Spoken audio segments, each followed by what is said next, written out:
It isn't their conflict, but the ordinary men, women and children of Afghanistan are paying the price for the struggle being fought for their country.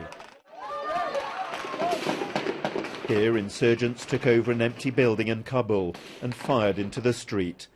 Their motive, to kill and maim passers-by. Just one of an increasing number of attacks on civilians. Most are the victims of bomb attacks. Last month, insurgents drove a vehicle packed with explosives into a bus outside the Supreme Court, killing 16. Sadiq Azad's cousin was one of the victims. The women in our family are too scared to go outside now, he says.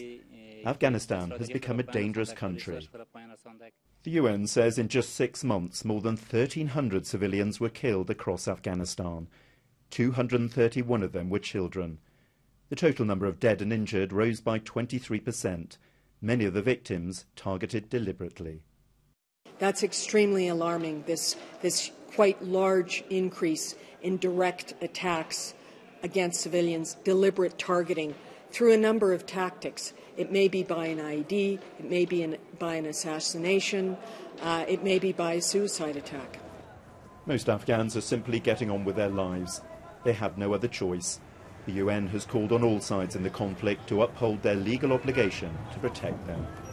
The number of civilian casualties had actually been coming down, so this report is a huge disappointment, not just for the Afghan government, but for the international community, which has poured so many resources into Afghanistan.